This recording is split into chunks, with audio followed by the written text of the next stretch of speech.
Berita Sumsel 24 jam hari ini, ribuan guru honor di Palembang resmi diangkat menjadi pegawai pemerintah dengan perjanjian kerja P3K. Mereka lulus seleksi dan menempati formasi yang diusulkan pemerintah kota Palembang. Sekretaris Daerah Kota Palembang, Ratu Dewa, mengatakan pengangkatan 3.500 guru honorer di Palembang tersebut berdasarkan kategori P1 yang lulus passing grade P2, K2, P3 tidak lulus passing grade di atas 3 tahun, dan P4 tidak lulus passing grade di bawah 3 tahun. Sementara itu, Ketua PGRI Sumsel Ahmad Zulinto menjelaskan pengajuan formasi sebanyak 620 tenaga pendidik yang statusnya honorer. Setelah dikaji ulang kembali, diajukanlah sebanyak 3.500 tenaga pendidikan honorer untuk diangkat menjadi P3K dan itu disetujui.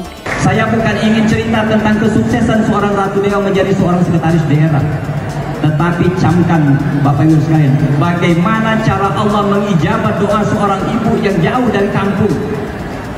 Dia tidak tamat sekolah dasar, jauh, apa itu eselon 1, eselon 2, eselon 3, memiliki serata 1, serata 2, serata 3 dia tidak tahu sama sekali. Akan tetapi doa seorang ibu langsung diijabah oleh Allah Subhanahu wa taala dengan perputaran waktu yang relatif lama. Ingat itu Bapak Ibu sekalian. Sekali lagi saya berharap semua itu adalah doa dari keluarga besar Bapak Ibu hadirin sekalian yang kami hormati. Untuk itu dalam kesempatan ini, kerja keras Anda sebagai seorang pendidik, seorang tauladan dari semua orang, Anda luar biasa, perjuangan Anda menjadi garda terdepan di saat COVID-19 yang melanda kita hampir 2 tahun lebih, 2 tahun 5 bulan waktu itu. Reporter dan juru kamera Dian Cahyani Fitri, palpres.com. Pemirsa, Kapolda Sumsel Irjen Pol Tony Harmanto meresmikan pembentukan 9 kepolisian subsektor. Pembentukan ini agar masyarakat terlayani saat mengadukan tindak kriminal atau penindakan hukum. Kapolda Sumsel Irjen Pol Tony Harmanto didampingi Wakapolda Brigjen Pol Rudi Setiawan meresmikan pembentukan 9 kepolisian subsektor di wilayah hukum Polda Sumsel Rabu kemarin. 9 pol subsektor tersebut Ilir Timur 3, Lubuk Liat, Rambang Kuang, Lubai Ulu, Muara Sugihan, Air Salek. Kemudian Lubuk Linggau Selatan 2, Lubuk Linggau Timur 2, dan Lubuk Linggau Utara 2. Kapolda menargetkan akan membangun 241 pol subsektor, namun baru terrealisasi 171 unit, sementara yang lain masih dalam proses. Untuk itulah pembentukan pol subsektor ini membutuhkan semua stakeholder, salah satunya pemerintah daerah. Jenderal Bintang 2 ini menjelaskan keberadaan pol subsektor ini nantinya akan melayani laporan tindak kriminal atau melakukan penindakan hukum serta penegakan hukum. Reporter dan juru kamera Kurniawan, palpres.com.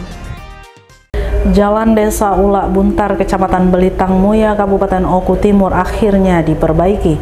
Perbaikan jalan sebagai upaya mendongkrak perekonomian warga desa. Bupati Oku Timur Haji Lanusi meresmikan pembangunan infrastruktur jalan di Desa Ulak Buntar, Kecamatan Belitang Mulia kemarin.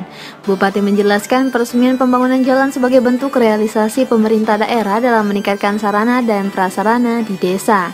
Enus meyakini jika akses jalan di desa semakin baik akan berimbas pada perputaran ekonomi yang besar sehingga bisa meningkatkan kesejahteraan warga.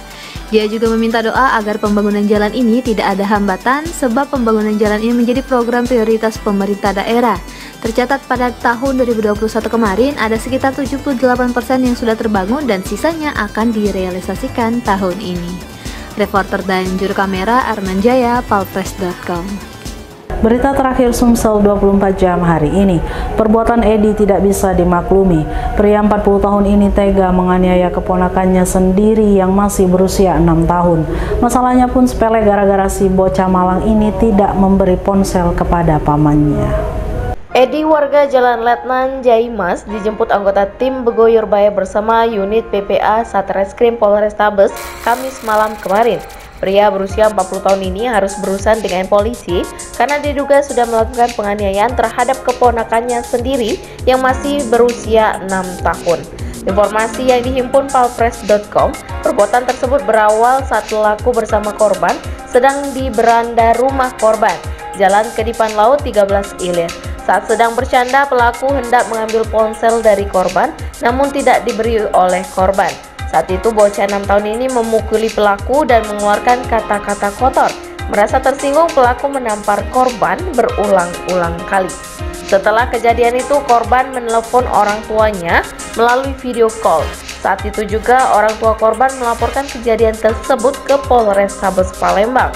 Kasat Reskrim Polrestabes Palembang, Kompol Tri Wahyudi menghimbau kepada orang tua untuk menyayangi anaknya dan jangan melakukan kekerasan secara fisik maupun psikologis anak yang akan berakibat fatal bagi anak. Reskrim Polrestabes Palembang ada unit nomor dengan PPA menindaklanjuti ada laporan juga masuk ke kami dan juga sempat videonya viral di media sosial.